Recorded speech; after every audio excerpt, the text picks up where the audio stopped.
All right, welcome back to it. My name's Mark, or Mookie, if you prefer. Anyone will do. It's a here at home artist interview, courtesy of the independent 88.5 FM. I'm here in my home studio in my sleepy little beach community, and Zella Day is here with us today. I guess the first question is, where are you?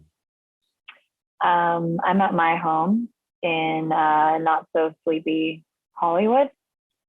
Not so sleepy. No, not at all. Not so sleepy. No. I feel like we've met before. I'm not expecting you to remember, but maybe you do look familiar. Yeah. I really don't like when people say that to me because it's such an easy thing to say. It's a very passive thing to say, but you do look familiar. I think we may have met in San Diego. Do you recall playing a gig at the Birch Aquarium? Yeah, actually, I do. Right. So I was with a radio station down there, and we had you perform for, I think it was called the Green Flash Concert Series. So there you go. Yeah. I feel like that is a memorable venue for not only the people in attendance, but for the artists as well. Yeah, that was beautiful. That was a great sunset show. I remember that. And there was like a bunch of, it was the aquarium, but there was also, it was like a school campus too, right? There yeah, was like over there by like classrooms. School campus. I think it's technically part of UCSD. But yeah, I'm pretty sure my green room was in a classroom. With an octopus tank or something. Yeah. And you're college, because I'm recalling more like first to fifth grade feeling vibe, but right. maybe I do know those classrooms. You're absolutely right. Overlooking the Pacific Ocean, and the stage was set up pretty much over this tide pool thing. Mm-hmm. What an amazing thing. So that was years ago. I feel like that was probably in 2015, right around the release of the Kicker album. Now all of a sudden it's 2021 and a whole lot has changed. Zelladay.com is the website. We've been playing the song Golden on the air for a number of weeks now and getting some pretty good listener feedback. It's like a disco track. It's so super fun and like easy to play on the radio. Cool. I mean, I love hearing that. Where does the feedback come in? I'm always curious about, radio spins and how that really works. Is it just through your social platforms and kind of, how does it work? I mean, I'm scrolling through Twitter all day, but mainly for the Zella Day stuff, people have hit me up directly in my inbox saying, hey, I like that a lot. So nice. Well, thanks, guys. Of course. And you're it's a all hometown. Me. I'm just hitting up the inbox. No, you've told the Zella Day army to come out, exactly. All your friends and family, right? Because that happens a lot too. I'll spin a local artist on the local spotlight feature or something, like an independent singer-songwriter from Santa Monica, and all of their friends, their moms and dads hit me up, and it's quite fun to field those emails. Yeah. How's the pandemic been? We feel like there was going to be a renaissance of new music and art being released right around this time because a lot of musicians had nothing better to do but to write. Yeah. Or you could also call it the best thing to do. Anyways, anytime, any place, and that sort of the record was written partially pre-pandemic and then finished during the pandemic. So which I kind of love, because there's a rhythm and a heartbeat to the record that feels like sort of where we're at now, where we're ready to like be together again. And Golden being a disco track that it is, it's like that is conjured and created for the dance floor, so it's like, I don't know. I was making music in pandemic and quarantine, but definitely with my eyes set on the future and for it being over. Yeah. Have you performed these songs? You have to do. Have you performed for the first time, right? Like last night. Incredible. Where was that? How did that go? It was at the Belly Up in Solana Beach. And I'm doing a run with the Silver Sun Pickups. And so starting in Solana, and then tomorrow I'm playing Beach Life Festival in Redondo. And then I continue up the coast, and I'm doing more of a deconstructed set actually for the 5 remaining shows. But last night was full band, and it was great. I mean, I think that's probably where I have felt the pandemic the most, is not in the incubation of, the incubation period of writing and recording, because that already is so, at least for me, that's like more lonerism, like that's where that exists. And so to kind of go out there and play shows again and connect with the public is like, I was having just like weird existential moments on stage where I'm like, okay, I'm doing this and I'm allowed to, and I am, and I should, and I will, and here we go. And people seem to be into it, and you're wearing a mask and you're not. And it's just, I don't know. I mean, it felt good.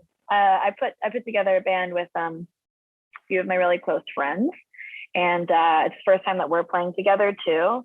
And so on top of it being like sort of this fresh start in the world at large, it also is like this fresh start with this new group of musicians. And so, yeah, one show at a time.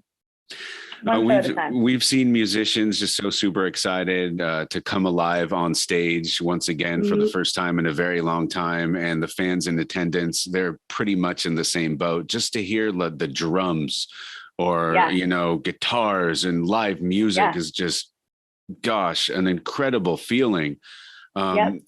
Before we delve into some of the new stuff, I did want to talk a bit about your formative years, I guess you could say. Sure. Born in a small town in Phoenix to a family of music fans and bohemians. Yeah. I was born in Phoenix, but I grew up in Pinetop, Arizona, which is a Mormon town, which is northeastern. So similar to Flagstaff, if you're familiar with that kind of terrain, and sort of high desert mountain climate. And the town has, about 5,000 people in it year round.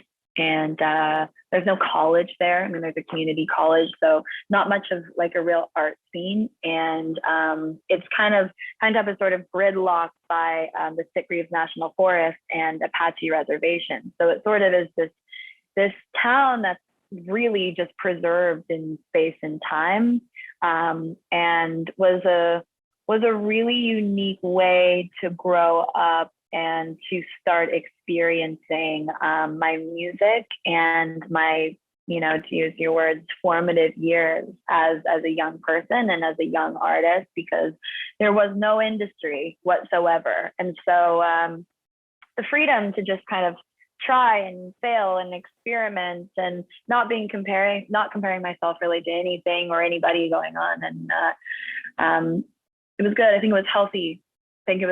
For me, because I'm quite competitive by nature. And so I think being totally cut off from the rest of the world, to just like live in this reality where I played music, and that was kind of it, and that's all that mattered. And there was nowhere to really go to play shows except for my mom and my grandmother's coffee shop.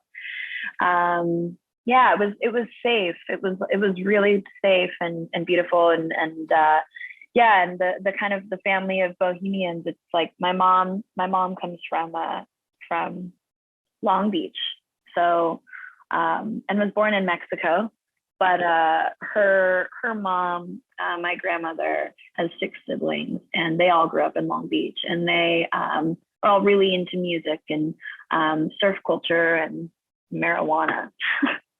So that was also a part of my upbringing. So what sort of music was in the household, as far as just what your folks were listening to, type of thing? My dad was into punk rock, Very cool. So a lot of like the Cramps and the Damned was around, and God, it's so funny. I saw a Dropkick Murphys shirt at the store the other day, and I was like, and you thought of your dad? Yeah. Oh, yeah. That's crazy. Dropkick Murphys. Yeah. So some of that, and then my mom I was listening to a lot of Lauryn Hill. Like Lauryn Hill, Miseducation of Lauryn Hill was a really big record for me growing up. Super into the Diggable Planets.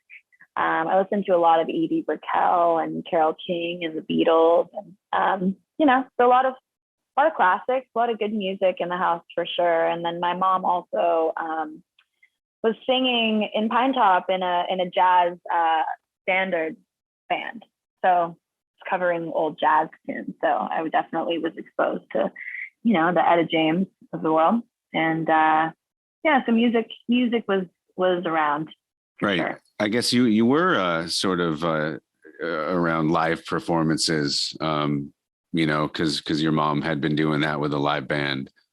Yeah, absolutely. I mean, I was kind of, part of the family that was bringing that flavor to Pinetop. My mom and, her guitar player, John, and also, again, the coffee shop that for a long time was the only place in town that offered live music. So it was called More More Coffee. Mm-hmm. What is it called? And that was my first stage. More Coffee. Awesome. More is mother's mother in Swedish. And I've got a little Swedish blood. So my more. So it's been said that you performed maybe for the first time even before you turned 10 years old. Was that first gig at the coffee shop? Yes. 9 years old with a mullet covering You Ain't Nothing But a Hound Dog by Elvis Presley. Oh, my And goodness. Also Blowing in the Wind. I have a video of that somewhere. It's cute. It's really Would you cute. ever incorporate that into a music video? The mullet or Elvis? Or Elvis with a mullet? Well, that's not a bad the idea. hipster sort of fashion mullet is still kind of hot right now, but no, the old family footage, the old family videos. Yeah, I do actually have. I mean, I have really interesting footage of that time in my life, and yeah, why not bring it back around for a resurgence? I'd say that's not a bad idea. It's really funny, actually. I like being that old and performing on stage, watching myself do it, in these sort of like lost family videotapes. You can tell that I am so nervous. Like I can barely squeeze out a note. And like, I want to do everything that I can to like escape. But then when I'm done and people are clapping for me, oh, it just is all good. Like, incredible. It all just gets really warm and tingly. And you can see it in my eyes. I'm just like, oh, the exchange. That is what it's about. Do you also have an affinity for coffee? Yeah. I love coffee. Yeah. I mean, I'm drinking coffee all day. Yeah. I mean, definitely like as like a small kid, I was drinking just a little bit of coffee with a lot of milk in it. That's what mom was allowing us. Yeah. Oh my goodness. But that taste, that's definitely a part of my palate. Speaking of music videos, who came up with the concept of the Golden video? And who did the who came up with the choreography, if you will? So that video for Golden, we shot a different video for Golden, and it didn't really work out. And it was one of those tough moments of having to, scratch a project that a lot of work went into, and that was an exhausting month.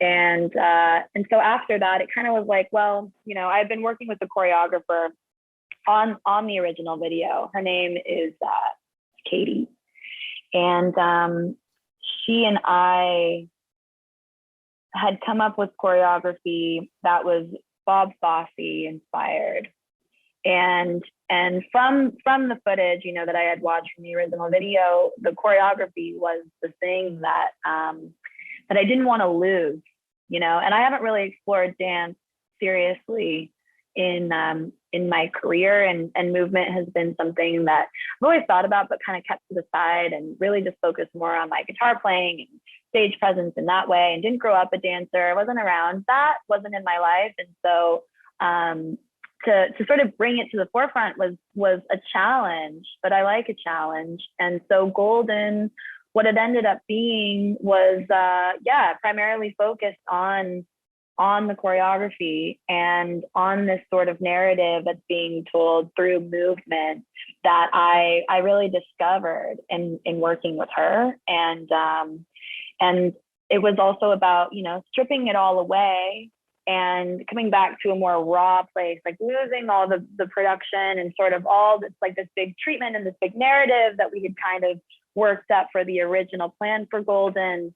And at the end of the day, you know, what the song is about, like in the chorus, it's like, it's being really present with yourself and really present in a moment of joy, because joy, like anything, is fleeting. And as human beings, when you do get to capture it, if even for a moment, you have to really revel in it and sink your teeth in and let yourself be there. And so that was kind of the idea for Golden, and where it ended up being was like, I'm just going to be in my body, simply just be in my body and be in the moment, because that's really what I have to offer. That's what I have to offer as a performer. And as a storyteller for the song. So it ended up being the right thing at the end of the day. Kind of a minimalist approach, but it makes total sense. Again, zelladay.com is the website. People could go check out the tour dates with Silver Sun Pickups and buy the merch. There's some stuff out right now. The Kicker album came out in 2015. Dan Arbach produced an EP of yours not too long ago. How'd you link up with him, and what's your relationship like with this guy who has all of a sudden become a super producer? I mean, I don't know if that's all of a sudden. I think Dan is just a superhuman artist and always has been. And it's always been a dream of mine to work with him. And I just kind of put that request out there, both to the universe and to my manager at the time. And we sent an email and got a response and got some dates on the books to just have some writing sessions together to see if it was worth, you know, our time, and if we had any chemistry and if we wanted to actually make music together. And we ended up meeting at his studio in Nashville and sitting across the kitchen table in the studio lounge and drinking coffee and smoking weed together and playing guitars and talking about songwriting and listening to the Everly Brothers and really kind of coming to a place of just like real true and genuine stream of consciousness and songwriting. And we really crafted something, I think, exceptionally special and really encapsulated that time, which for me was a time of real creative awakening. It was like, you know, I started making music. I mean, if we really want to go to the formative years, right, go all the way back then. But Kicker was being curated and the songs were being written when I was 17, 18 years old. Right. It's like your life's work practically. Yeah. And my brain was not even done developing, not even close. And so you kind of get to a point where when you're starting out that young, there's a lot that you figure out later through experience. And that goes for anyone that is human. And, you know, you kind of just, you pick a path and you're like, okay, here I go down this said path. And this is what I like about it. And this is what I don't like about it. And if I could change things, this is how I would change or what I would do differently. And the EP with Dan was really kind of a pivot and sort of a transformation into my more, I think, adult brain as a musician. And so that was a real breakthrough moment for me. And I'm so lucky and feel so fortunate that he opened his space to me and his time and his brain. He's brilliant. And I love what we made. Before that, was there quite a bit of collaboration with other songwriters? Or yeah, were you at all hesitant to share you wear your heart on your sleeve? Is it hard to sit down in a room with somebody and you start from scratch or write a song?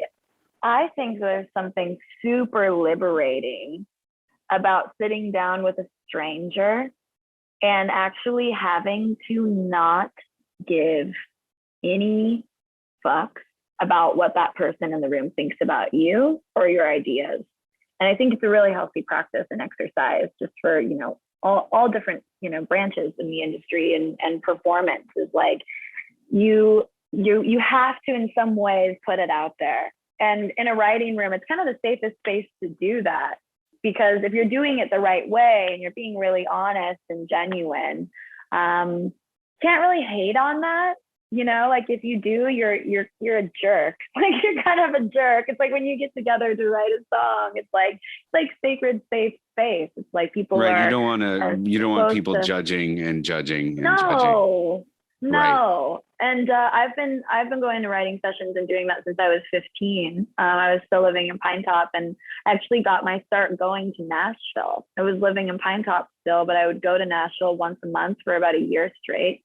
I would stay there for a week with my mom. She would fly with me, and I would have writing sessions every day. And it was through BMG Publishing. I didn't sign with them, but it was like, that was a crazy developmental period for me as a young writer. It felt like going to school. I was writing with some of the best writers in the world. Like I wrote with Gordon Kennedy. He wrote Change the World, you know, for Eric Clapton, and developed really prominent and important relationships that I still have, like with John Paul White, who, you know, is Civil Wars. He's the best. And, he's the best. He is the best. And we actually wrote Golden together. Incredible. I love that. He's the guy who built his studio, what is it, Single Lock Records in Muscle Shoals, Alabama. And he's just a class act and a songwriter. So I wrote Golden at that studio in Muscle Shoals. Mind blown. Are you kidding me right now? That's amazing. Yeah. So that, like, this record and the songs that are on the record are really like a culmination of the years that I've put in and the relationships that I've made, and really choosing which parts of my life and which parts of my career thus far I want to incorporate into this new body of work and into this next sort of phase in my life. Because, you know, I got a lot of time, 26, and trying to like pay homage to like where I've been, what I've already made, and where I'm going, and how to be really smart about that and set myself up well creatively so that I continue to grow and evolve and get better. And relationships like that with John are so beautiful and special and transcendent. Like I was writing with him when I was 15, and I remember being in the room with him and really having this channel together that is I think so indicative of the relationship that people have with music. It is completely ageless, and time is so like irrelevant to what music is and what it does to you and where it exists in your life and how it finds you and how it stays and lives on, and yeah, that channel that I have with John is definitely transcendent in that way. And it's so cool that you're a fan and that you know him. Makes it all that much better. Yeah, it makes sense. You are so super cool, by the way. I was going to name drop even more, like Lana Del Rey and Wise Blood and stuff like that. Both artists that you've worked with in the past. Yeah. Let's skip that. People can find that stuff on the internet. How are you consuming music yourself these days? Are you listening to vinyl? Are you streaming? Are there any other sort of contemporary artists that you dig on? Yeah. Do you want to see how I'm consuming music right now? This is really funny. This is like on my, so I'm on the Silver Sun run. I'm really wanting to, I mean, it should work, but I used a 4-track to record the backing tracks for the You Sexy Sing song that I did. And I've got some other things that I'm going to put on to tapes and play them off of this boombox. But I've been really loving like listening to the radio on the boombox lately. That's incredible. What a throwback. See, everything comes full circle. It does. And I really do love kind of like, I love limitation sometimes, like being able to have like a box to work inside of, or like literally like a box where it's like, there are only 3 functions on this.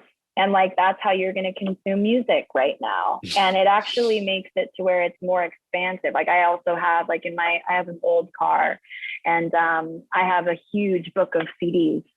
And I make it a point to like really listen to albums front to back. I try to do that as much as, you know, consuming music on Spotify, and also loving finding new music. And there's a lot of really wonderful new records that are out, you know, including Clairo's new record. I love her new record. I think she's super talented. I feel like I always botch their name, but Karangathan.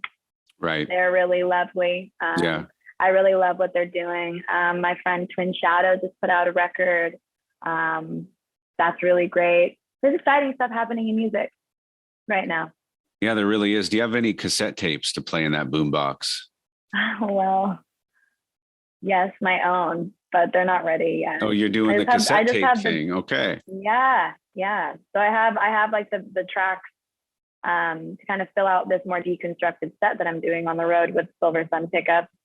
And because it's just going to be me and a guitar, and then I have my friend Ali on keys, and then John on bass. And so for some of these things, like if you're familiar with like Minnie Riperton, she has this song where the whole time there's just this real subtle track of birds singing throughout the whole thing. And I was like, I want to do that. That's what I want to do for Dance for Love on stage. So I have literally a whole side of one tape that's just bird sounds.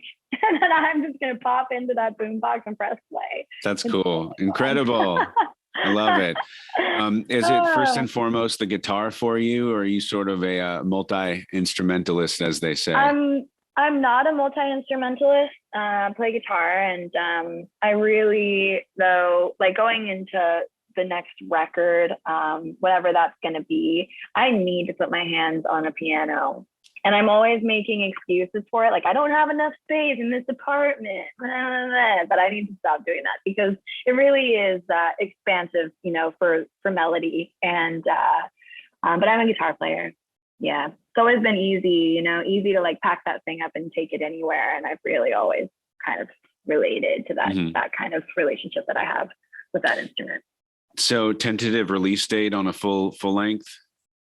I can't really say. It's moving a little bit right now, just with the way things are working with, you know, the live space too, and that being kind of sort of this unforeseen future. We don't know. It's like we're looking at winter, we're looking at spring, but like we're really just trying to be sensitive to like what's going on, because like we do live in a world of algorithms, and the algorithm is changing as people are consuming music differently due to the state of our world and what's going on. And so I definitely don't want to be too premature, too hasty when I don't really need to be. The music's done and it's ready to go, but I just want to be able to really be in rhythm with it before giving everything, because all of a sudden we're almost at the end of 2021. Yeah, we are. We're almost there. I know. I can't believe it personally.